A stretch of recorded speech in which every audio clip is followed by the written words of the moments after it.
se está haciendo algo y que de pronto podamos superar esta situación y que vayamos volviendo poco a poco a la normalidad. Mucha gente ha quebrado y siguen quebrando, ¿no? Esta semana estuvieron hablando, Julio Sánchez Cristo estaba hablando de todos los que han quebrado, que tienen locales en los centros comerciales, que han invertido millones de dólares, estaban hablando de 3.000 millones de pesos un local, y que de pronto nadie les daba ni 1.500 millones y los que estaban ahí arrendando se fueron, está desocupado, solo cuentas, viene el predial, viene cuentas, cuentas, cuentas, cuentas, y entonces resulta que hay gente que tiene mucho dinero invertido pero no tiene efectivo para vivir.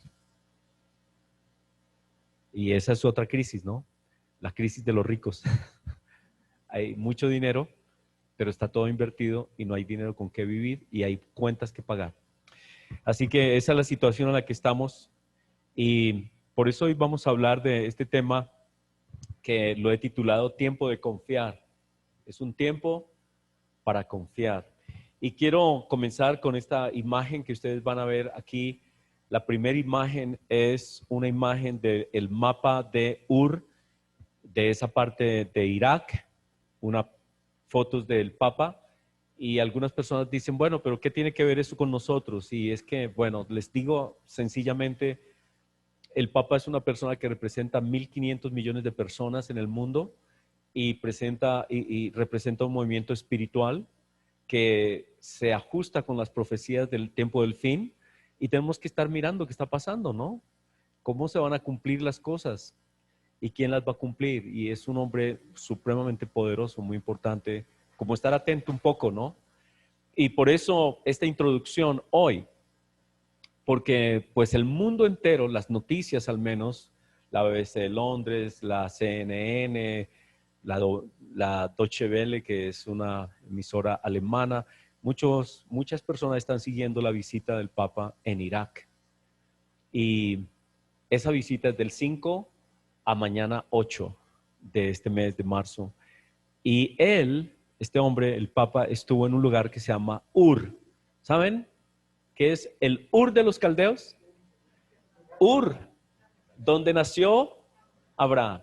Y precisamente ayer él dio un discurso acerca de cómo todas las religiones que han surgido y que dicen tener a Abraham como su pasado debieran estar unidas. Y eso ya levanta a preguntas, porque él quiere unir a las iglesias y trabajar con iglesias que tienen el mismo pasado en lo que se llama el ecumenismo, ¿no? El ecumenismo. Y este es un tema que les pido también sus oraciones porque en esta semana, el próximo jueves, voy a estar hablándole a los pastores, amigos con los que nos reunimos mensualmente sobre este tema. Vamos a estar discutiendo todos los pastores, pero me pidieron hacer la presentación principal.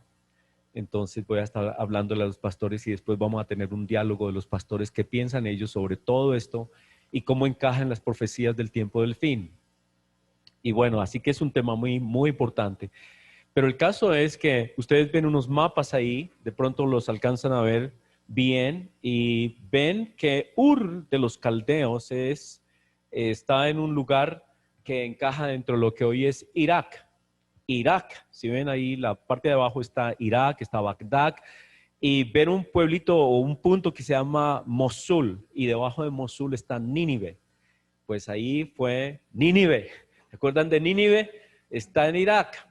Y Nínive fue donde Jonás predicó y donde muchos se convirtieron y hay tradiciones religiosas. Hay tradiciones religiosas en este momento en Irak que dicen ser descendientes de aquellos creyentes que se convirtieron cuando Jonás predicó y que cuando el Señor Jesucristo envió los 70 a predicar por el mundo, ellos tenían un corazón dispuesto para creer y creyeron en Cristo. Hoy hay gente allá en ese lugar, Irak, que dicen ser descendientes de los primeros gentiles que creyeron en Cristo. Entonces, Irak es importante, a pesar de que el 97% de la población de Irak es musulmán. Sin embargo, hay una cantidad de iglesias que son iglesias que se consideran cristianas, muy inclinadas al rito católico, pero sin embargo separadas, y a eso ha ido el Papa, a tratar de atraerlos y a unirlos con él, con ellos, y también hablar con las autoridades más altas de la iglesia, pudiéramos así decirlo, o movimiento musulmán, trayendo armonía entre todas las iglesias, uniendo, y nosotros sabemos que algo está pasando en el mundo, algo sucede. Es el primer viaje que hace el Papa en esta situación de pandemia. Pero allí hay cristianos, se llaman cristianos arameos, cristianos asirios, cristianos caldeos, cristianos sirios, todos ellos con una tradición de miles de años, y algunos haciendo mucho énfasis en el arameo precisamente, que es, según ellos, el lenguaje de Cristo Jesús, que ellos todavía dicen, tienen como rezagos o manejan parte de ese idioma, del idioma que manejó el Señor Jesús. Y los asirios, en el tiempo de Asiria, fue cuando Nínive era la capital de ese imperio asirio, y fue cuando Jonás predicó y se convirtieron. Pero Nínive fue destruida finalmente en el año 612 antes de Cristo. Sin embargo, esos creyentes, esas personas que se convirtieron en el tiempo de la predicación de Jonás, sobrevivieron al imperio que siguió, al imperio babilónico, al imperio griego, vinieron esos imperios y ellos siguieron creyendo en el Dios verdadero. Eso es lo que ellos dicen, la tradición dice. Entonces, miren que Irak, aunque es 97% musulmán, hay un grupito que para el año 1990, eran de alrededor de 2 millones de personas que decían ser cristianas, 2 millones. Pero con todo lo que pasó con, ¿se acuerdan de, cómo se llamaba él? Saddam Hussein. Con Saddam Hussein por allá al comienzo de los años 90, en el año 92, con toda la guerra, y luego con ISIS, hubo una persecución impresionante contra todo lo que fuera cristiano, y salieron corriendo muchos de esos 2 millones de personas. Hoy solamente hay alrededor de 250,000 personas en estas iglesias que les acabo de mencionar, y evangélicos hay una pequeña minoría de evangélicos, gente como nosotros, gentes que tienen la tradición de Lutero, gente que tiene la tradición de Calvino, son, ya les digo, son personas que pertenecen a denominaciones como la presbiteriana, los bautistas, los pentecostales, Alianza Nazarena, Asambleas de Dios y evangélicos armenios. Son las iglesias principales, pero son un grupito que no se sabe exactamente cuántos son. El asunto es el siguiente, que a ellos no los invitaron a ninguna de las actividades oficiales del Papa, a ninguna. Y ellos escribieron al Papa diciéndoles que los invitaran, los tuvieran en cuenta. ¿Por qué? Porque son una minoría súper perseguida. Si ese grupito de los tradicionalmente cristianos que tienen un rito parecido al católico fueron perseguidos, imagínense los evangélicos han sido perseguidos, y en la actualidad no pueden tener propiedades, no pueden abrir cuentas bancarias y no pueden producir, ni mucho menos distribuir ninguna literatura religiosa. Entonces son súper limitadas las condiciones de los cristianos evangélicos como nosotros allá. Y le pidieron al Papa que de alguna manera los tuviera en cuenta, y el Papa no les contestó, y básicamente les dijo lo siguiente: hablamos si ustedes se unen a nosotros o a alguna de las iglesias reconocidas. Y los evangélicos dijeron, no, gracias, no, gracias. ¿Y por qué? Porque nosotros debemos saber por qué no somos católicos. ¿Por qué no somos católicos? Y tenemos que tener como claridad. Pero el asunto es importante, es importante. Algunas personas dicen, pero ¿por qué usted habla de la iglesia católica? Y yo les digo, porque es una iglesia muy poderosa y algo va a pasar en el tiempo del fin con ellos. Ellos van a ser parte del cumplimiento de profecías. Y esto me parece a mí es muy interesante, que hoy en nuestros días se hable de Ur de los Caldeos y de lo que pasó en Ur hace tanto tiempo. Ur de los Caldeos y todo lo que es la Mesopotamia, esas tierras, todo esto tiene tanta riqueza histórica. Miren, es el lugar del jardín del Edén. Dicen que fue en esas áreas, en ese lugar, en algún lugar de lo que es hoy Irak o muy cercano a Irak. Es el lugar de Abraham, sin lugar a dudas. Es el lugar de Daniel, es el lugar de la Torre de Babel. Es el lugar donde nació la civilización, es el lugar donde nació las escrituras, es el lugar donde los israelitas fueron llevados por los asirios como esclavos, y es el lugar donde los judíos 100 años después fueron llevados como esclavos también a esas tierras, a esa tierra. Y es muy interesante que hoy los cristianos sean la minoría y que en esas tierras el 97% sean musulmanes. Es interesante. Entonces, que este papá haya ido a hablar con ellos y todo lo demás, hay que mirar al menos qué está haciendo Dios, qué está permitiendo Dios en esas tierras. Pero lo que yo quiero hoy que hablemos es lo siguiente, que el origen de toda la fe está en un hombre que es el padre de la fe. Es el padre de la fe. Y él es el padre de la fe porque él es un hombre de fe. ¿Quieren que siga hablando? Porque él es el que comenzó con el tema de la fe, el cuento de la fe. Él es el padre de la fe. Sin embargo, hoy las personas que están allí son personas que tienen una fe que no es fe, es más rito, es más obras, es más ley, es más cosas que no tienen que ver realmente con la fe. Y por eso hoy quiero que repasemos el tema de nuestra fe, porque pues allí se está extendiendo una fe, pero ¿es esa la fe? ¿A qué quieren ellos? ¿Y qué es esto de que vengan con nosotros y entonces somos amigos? ¿Nos unimos a una iglesia o nos unimos a Cristo? ¿Cierto? Ellos están proponiendo, estamos en el mismo equipo si ustedes se vienen y se unen a nuestra iglesia, pero ese no es como el mensaje de las escrituras, es que nosotros nos unimos es a Cristo, ¿cierto? Y que es por fe en Él que tenemos salvación y no por fe en una iglesia que tenemos salvación. Y lo que se está proponiendo allí es que hay una persona que llega y dice, yo soy el representante de esta iglesia, únanse a nosotros si tienen salvación. Fuera de nosotros no hay salvación. Entonces es un tema importante, pero hoy quiero que veamos el tema de Abraham y por eso quería que estudiáramos estas escrituras. Ya vimos esta primera imagen y quiero que me acompañen a Hebreos 11. En Hebreos 11 vamos a ir leyendo y vamos a ir escuchando lo que dicen las escrituras. Las escrituras, se supone que las escrituras son el fundamento para todos los que creen en Cristo, pero las escrituras parecen que para algunas iglesias no son lo más importante. Lo más importante para la iglesia católica es la tradición, no las escrituras. Las escrituras son algo, pero son la tradición lo más importante. Lo más interesante es que la gira que el Papa hizo se llama Para que seamos uno. Que seamos uno, y está basada en una escritura de Mateo 23. Y para que seamos uno, pero en realidad uno es unirnos a la iglesia, no a Cristo. Entonces está mal citado en mi opinión, porque nosotros no somos uno al unirnos a una iglesia, sino somos uno al unirnos a Cristo. Y bueno, para que todos ustedes son hermanos, Mateo 23 también es el otro eslogan que se usó para esta visita, una visita muy importante, mucha gente la está siguiendo.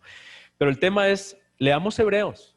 ¿Qué nos dice del fundador de todo este asunto en el que nosotros estamos? ¿Qué dice Dios? ¿Cuál es la historia que hay detrás del que fundó todas las cosas en las que nosotros hoy creemos?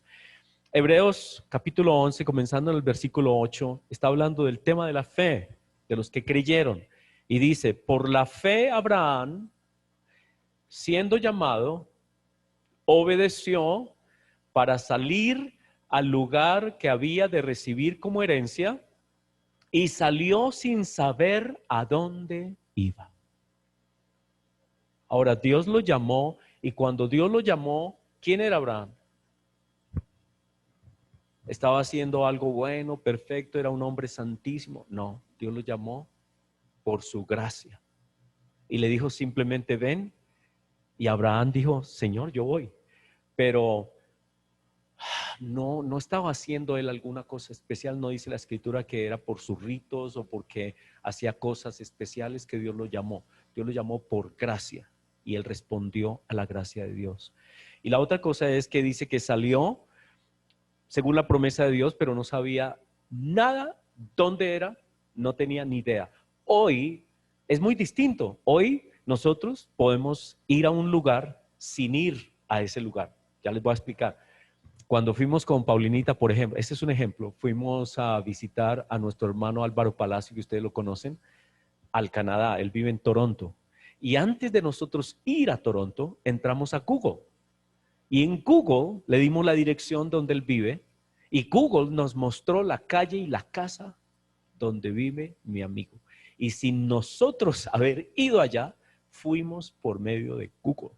Y eso es algo increíble, poder ir y mirar dónde vive, las calles, y uno puede visitar lugares hoy por Google, entrar a lugares increíbles. Esa es la tecnología.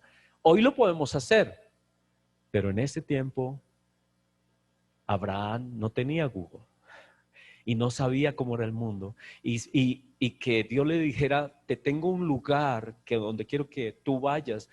Él no sabía cómo era ese lugar, ni qué personas vivían allá. Era algo nuevo, era distinto, dejarlo todo, abandonarlo todo y decir, Señor, me voy, y no saber a dónde iba, no saber cómo era el lugar. Pero esa es la parte linda de Abraham. Salió sin saber a dónde iba. Y eso se aplica a nosotros ya no en términos de cosas materiales, porque hoy tenemos Google y hoy podemos ir materialmente a los lugares por medio de Google. Pero aquí estamos hablando de que Dios nos ha llamado a algo que no podemos ver, en un caminar que nos parece raro e increíble, pero que tenemos que creer. Y hoy, en ese aspecto espiritual, estamos igual que Abraham. Abraham no sabía dónde iba. Hoy nosotros en el tema espiritual no sabemos cómo es exactamente nuestro llamado, qué vamos a pasar, por qué caminos vamos a vivir o a transitar. No sabemos qué nos espera exactamente y tenemos que vivir por fe. Y tenemos que vivir por fe en medio de cosas que a veces parecen contradecir las bendiciones que Dios ha prometido. Se van a dar cuenta a medida de este estudio que a veces Dios ha dicho cosas y como que pasan otras y las personas entran en crisis y tienen que superar esas crisis para continuar viviendo por fe. Dice, por la fe habitó como extranjero en la tierra prometida. Y ahí ya de frente nos dice que no recibió lo que Dios le prometió, no lo recibió en su vida, no lo recibió. Habitó como extranjero, aunque Dios le había dicho, esta es la tierra prometida. Pero cuando él llegó, habían gentes ahí, habían personas, habían pueblos, y a él le tocó vivir. Miren cómo vivía. Vivió como extranjero en la tierra prometida, como en tierra ajena, morando en tiendas. Y por eso ellos guardaban una fiesta, siglos después guardaron la fiesta de tabernáculos, que hablaba del tiempo en que ellos iban de un lugar a otro. ¿Cómo se llaman las personas que van de un lugar para otro, que nunca tienen un lugar exacto donde vivir? Nómadas. Abraham era un nómada en la tierra prometida.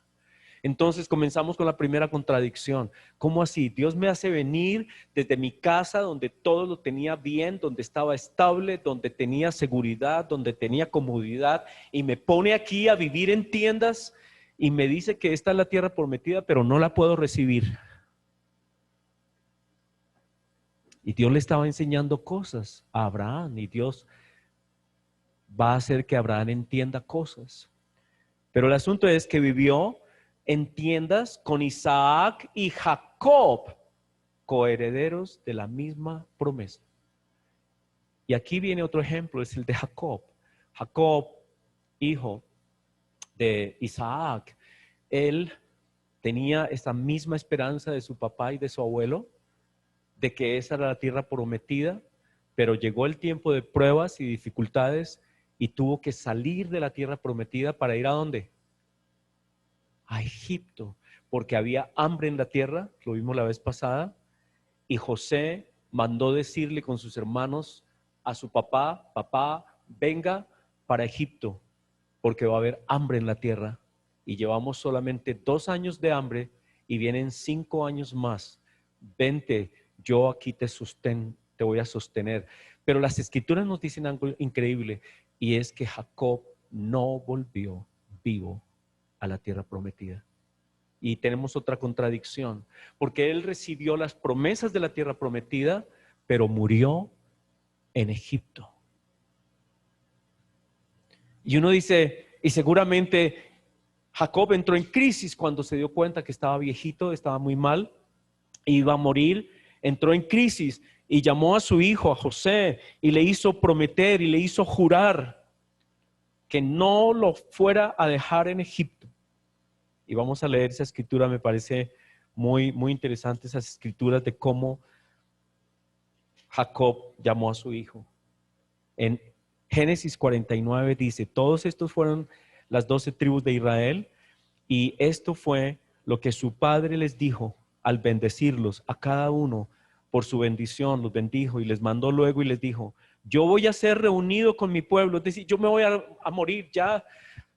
Yo no creía que me fuera a morir aquí, fuera de la tierra prometida. Dios me prometió la tierra prometida y estoy aquí en Egipto y voy a morir. Yo creo que fue algo fuerte. No vio cómo devolverse. Y me imagino que entraron dudas. Dios me prometió una tierra. ¿Yo qué hago en Egipto? Y voy a morir en Egipto. ¿No se imaginan qué sienten ustedes en el corazón cuando usted tiene una esperanza y esa esperanza como que no es y no se cumple y todo anda al revés? ¿Qué le pasa a usted? ¿Entra en crisis o no? Y este hombre, yo creo que Jacob era un ser humano también, porque a veces nosotros subimos a la gente a unos niveles que las escrituras nos dicen que eran seres humanos, también tuvieron angustias y preguntas.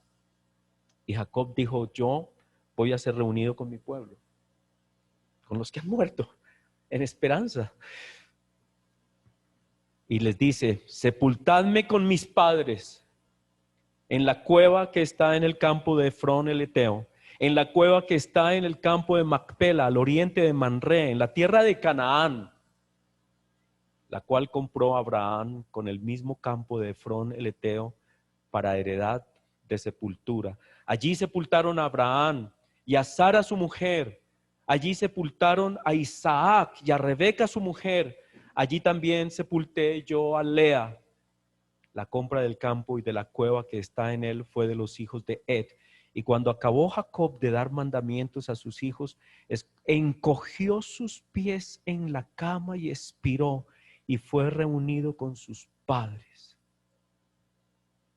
Se murió fuera de la tierra prometida. Entonces aquí es donde hablamos de como contradicciones.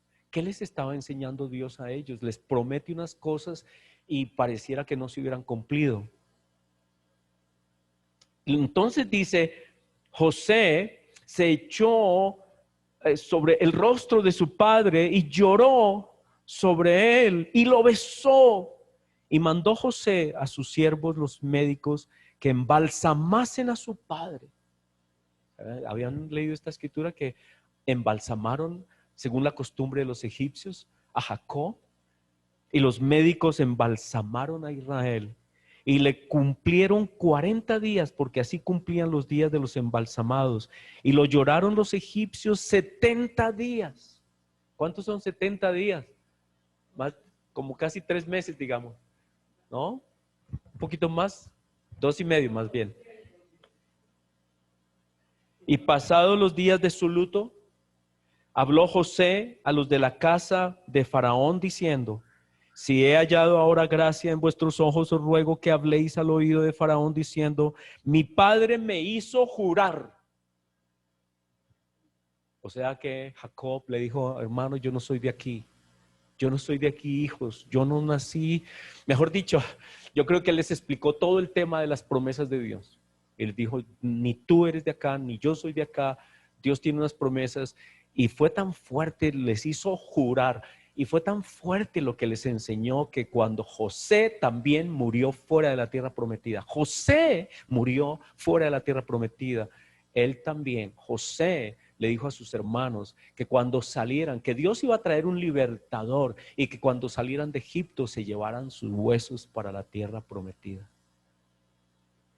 Pero el asunto es que dice aquí, mi padre me hizo jurar diciendo, de aquí yo voy a morir. ¿Sí ve? Eso era lo que quería decir, yo voy a morir, yo voy a ser reunido con mi pueblo. Yo voy a morir. Y en el sepulcro que cavé para mí en la tierra de Canaán, allí me sepultarán. Hicieron, dice la escritura, que hicieron una comitiva tan impresionante que la gente de Canaán estaba asombrada de ver tantos carros y personas de Egipto que habían venido a sepultar a Jacob.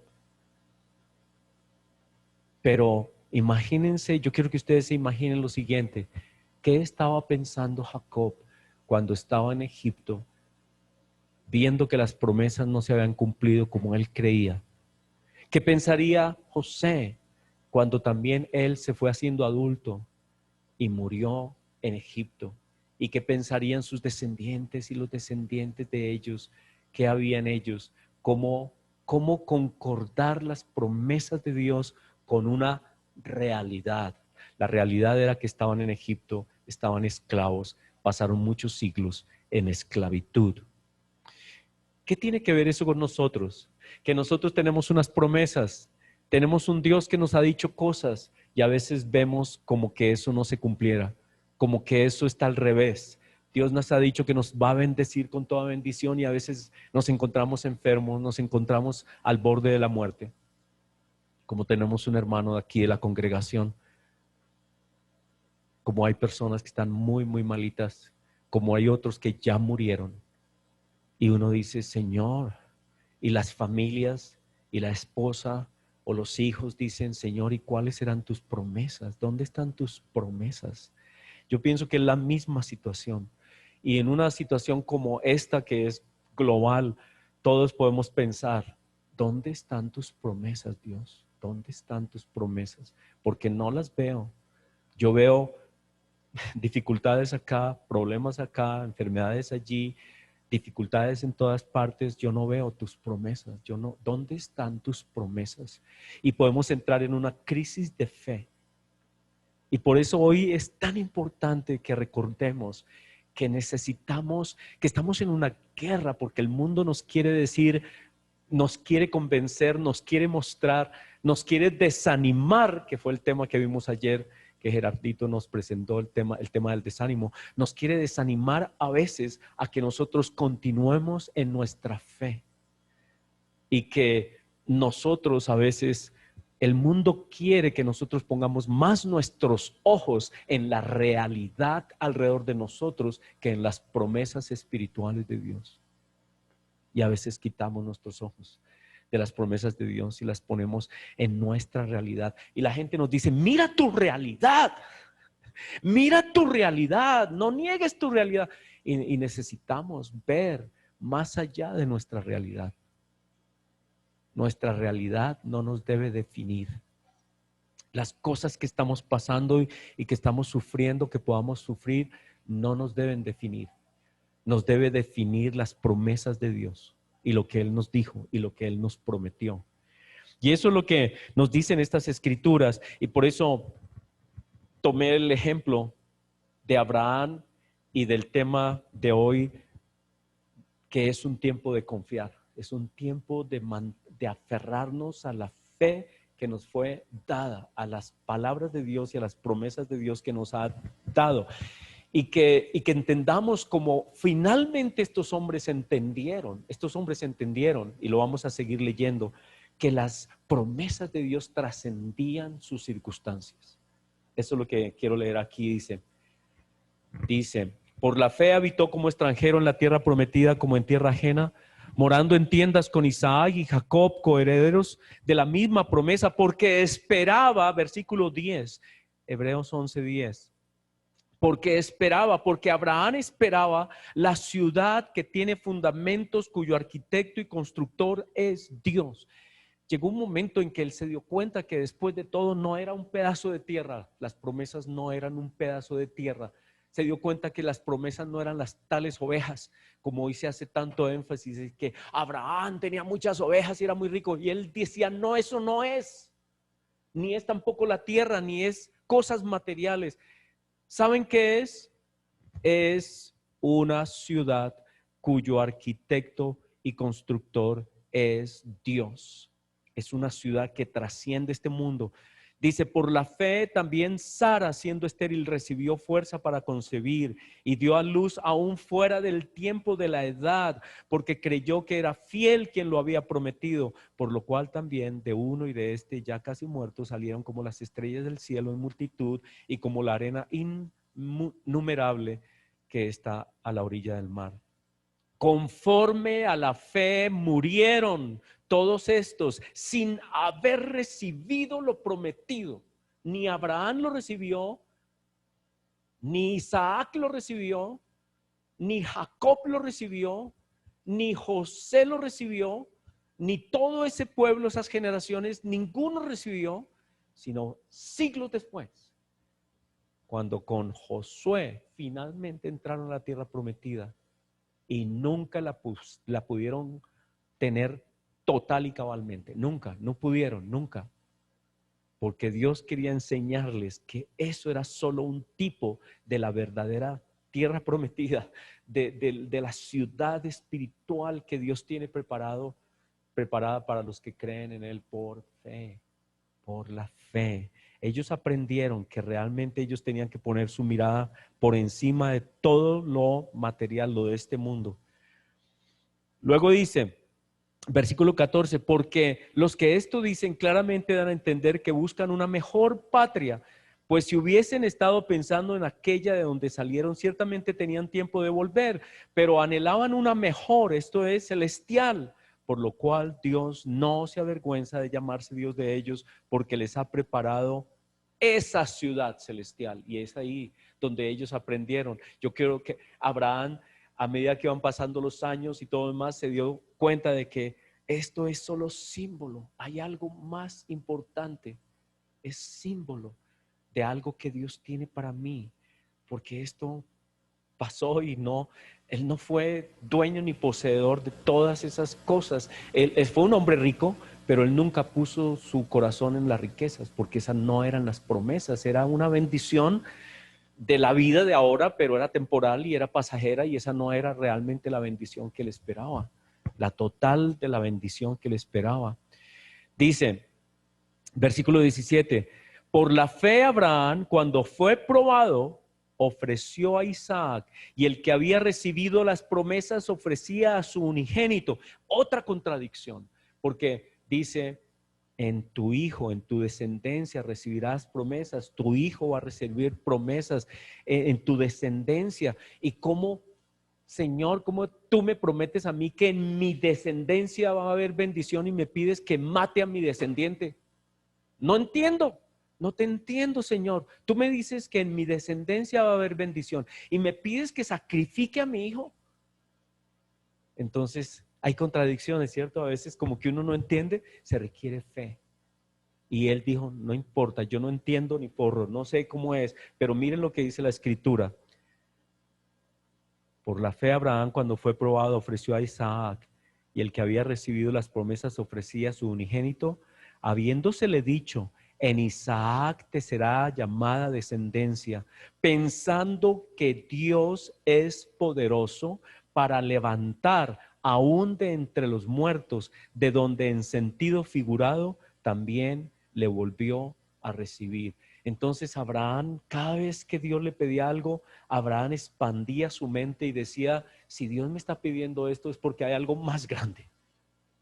Hay algo más grande que yo no había visto, que no había comprendido. Y la lección para nosotros también es esa. Cualquier cosa que pase, debe haber algo más grande, debe haber algo más importante. Y este tiempo es un tiempo de mucha prueba y mucha dificultad para algunos hermanos. Y es un tiempo que nosotros, los que estamos con bendición, que Dios nos ha bendecido, recordarles estas promesas a las personas y decirles que su esperanza está segura, que su esperanza está segura. En la siguiente imagen, no quiero leer toda la escritura, pero tiene que ver con el tema de que muchos perdieron como su ilusión verdadera y se volvieron a ritos y a normas para decir que es así que podemos entrar a la salvación. Y se olvidaron de que esto era de fe, se olvidaron de la fe de Abraham. Y por eso pongo un poco, con todo respeto, porque pues yo también estuve equivocado, todos hemos estado algún tiempo equivocados, pero el asunto es que cuando los católicos le dicen a los otros, únanse a nosotros y entonces tienen salvación, es porque algo anda mal en su teología, de verdad, porque no es únanse a nosotros y tienen salvación, sino únanse a Cristo, únanse a Cristo. Y, y les han puesto como condiciones de que tienen que unirse a este rito, a creer lo que ellos creen, a aceptar. Pues cuando le están diciendo únanse a nosotros es que tienen que aceptar el celibato, todas estas cosas, los santos, las almas del purgatorio, el purgatorio, el perdón porque un hombre les da la absolución y los pone a rezar 3 veces, 4 o 5 veces el Padre Nuestro y la Ave María. Y sabemos que eso no es así. Y entonces cuando dicen únense a nosotros, no es eso, no es eso. Y han, digamos que, puesto obstáculos a la fe de las personas, a la fe. Y el mensaje de hoy es: mantengamos este tema con claridad. Es por fe en lo que Cristo hizo por nosotros. No es lo que nosotros podemos hacer por Cristo, sino lo que Cristo hizo por nosotros. Y aquí eso es lo que Pablo le dice a los Gálatas. Gálatas, ustedes comenzaron por el Espíritu. Ustedes creyeron cuando yo vine, ustedes creyeron y ahora ustedes se están devolviendo a normas, ritos, cosas, vestiduras, circuncisión, sacrificios, comidas. Eso no es, no es. Y es más o menos como lo que ha pasado hoy en nuestros días, que quieren que nosotros aceptemos una cantidad de ritos para sentirnos salvos, porque según ellos fuera de esa religión no hay salvación, y nosotros los evangélicos o protestantes o lo que sea, como se quiera llamar, nosotros decimos es exclusivamente por la obra de Cristo a nuestro favor. Punto. No es más, no es por otra cosa. Y necesitamos mantenernos en esa fe en contra de todas las evidencias, en contra de todo lo que podamos ver, y mantener la certeza de que Dios cumplirá sus promesas con nosotros y que Él lo hará. Y eso es lo que le dice aquí Pablo a los Gálatas, versículo 6. Así Abraham creyó y le fue contado por justicia. Sabed por tanto que los que son de la fe, estos son hijos de Abraham. Hoy estamos hablando de quiénes son los hijos de Abraham. Y ese fue el tema de este señor, el Papa, un hombre respetable que merece respeto y es una persona. Pero ese fue el tema. Pero en el fondo no está lo que es importante, que esto es por fe, no es por unirnos a alguna institución, es por fe, es la fe de Abraham. Y la Escritura, previendo que Dios había de justificar por fe a los gentiles, dio de antemano la buena nueva a Abraham diciendo: en ti serán benditas todas las naciones, de modo que los de la fe son bendecidos con el creyente Abraham. En ti serán benditas todas las naciones, dice, es en tu simiente, en un descendiente tuyo que es Cristo. En Cristo serán benditas todas las naciones. Y a nosotros nos corresponde creer y decir: Señor, acepto tu obra por mí. Y no es por ritos y normas y cosas, y aceptar jerarquías y aceptar cosas y los sacramentos de la Iglesia Católica. No es por eso, porque ellos, si usted se quiere unir, tiene que aceptar los sacramentos, y los sacramentos son cosas que tienen una teología detrás de eso, y usted tiene que aceptarlo. Y no es por eso, es exclusivamente por lo que Cristo hizo. Muy bien, así que hoy nosotros entonces celebramos la fe, no la nuestra, la de Cristo. y la obra de Cristo a nuestro favor. Y hoy en este tema de es tiempo de confiar, necesitamos volver a la fe de Abraham, que era un hombre que Dios lo llamó y salió sin saber a dónde iba y no recibió las cosas que él esperaba en el tiempo que él esperaba. Ni él, ni su hijo, ni su nieto recibieron las cosas. Y sin embargo él entendió y creyó y comprendió que Dios sí era fiel y que él iba a cumplir y que iba a cumplir más allá de lo que él se podía imaginar. Y que esas tierras, todas esas cosas y esas promesas tenían que ver más con un mundo espiritual que con un mundo material. Así que hoy tomamos la cena del Señor para celebrar a Cristo Jesús, quien nos salva por su obra, y que no somos salvos por lo que nosotros podamos hacer. Qué alegría que no es por nosotros, o si no, no, sería terrible, y para ser perfectos tendríamos, yo no sé, que hacer algunos votos de celibato, y yo no tengo ese don. Creo que la gran mayoría de personas no tienen ese don. Y, y estaríamos también en contradicción con las escrituras, porque las escrituras dicen que todos los siervos y pastores deben ser casados, esposos de una mujer, que tengan en sujeción a sus hijos, y entonces eso contradice con... No es por eso, es por fe. Hoy celebramos la obra de Cristo a nuestro favor. Entonces, todos los que están acompañándonos a nosotros en Zoom, este es el momento de que se preparen y alisten el pan, alisten también el vino o el jugo de uva, y lo vamos a tomar juntos y a dar gracias porque el Señor es fiel. Bien pueden pasar, gracias. Y vamos a meditar en ese tema de que el Señor Jesucristo es fiel.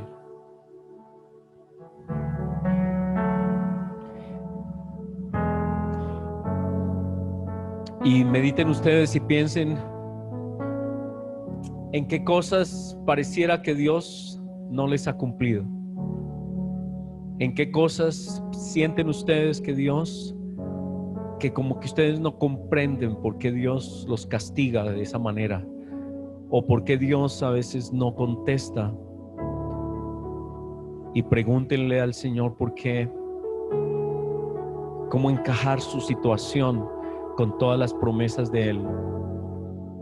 Cómo encajar su situación con todas las promesas de las Escrituras. Cómo encajar su situación con las iglesias del mundo. Y francamente, yo me he hecho esta pregunta: Señor, ¿y si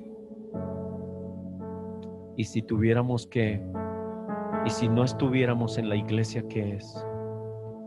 Y si no estuviéramos en la iglesia que es, pregúntese eso. ¿Yo estoy en la iglesia que es? Y contesten que no se trata de instituciones, que no se trata de organismos, que no se trata de nombres, que no se trata de organismos de este mundo registrados en algún lugar, registrados con alguna personería jurídica en este mundo, sino que somos de Cristo. Y confesar a Cristo es lo que nos hace su iglesia. Y su iglesia es una entidad espiritual que sobrepasa toda organización humana. Y eso es suficiente. Señor, te damos gracias porque eso es suficiente. Creer en ti y aceptarte y permitir que tu Espíritu more en nosotros y hagas tu obra. Así que hoy damos gracias. Demos gracias a Dios por el pan y el vino.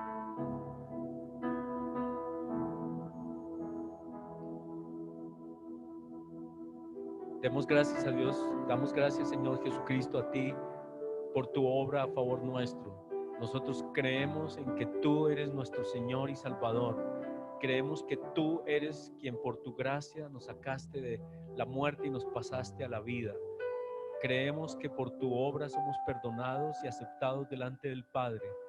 Creemos que por tu obra tú eres nuestro sacerdote, sumo sacerdote, nuestro perdonador, y que a ti personalmente confesamos todos nuestros pecados.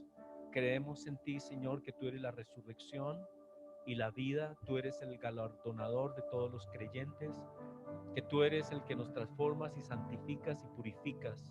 Eres tú el que haces toda esa obra, que no es ninguna iglesia, sino es tu espíritu, y que tu iglesia trasciende todas las entidades de este mundo. Señor, creemos en ti, ayúdanos a creer, ayúdanos a esperar en ti. Y cuando veamos cosas negativas, Señor, ayúdanos a acordarnos de ti, de la cruz, porque era algo inesperado. Muchos no se imaginaban que el Mesías tuviera que pasar la cruz, pero tú la pasaste y lo entendiste claramente y sabías por qué. Y ayúdanos a nosotros también a entender por qué este mundo y estas pruebas, y ayúdanos a confiar en tus promesas. Gracias por tu obra, Señor Jesús.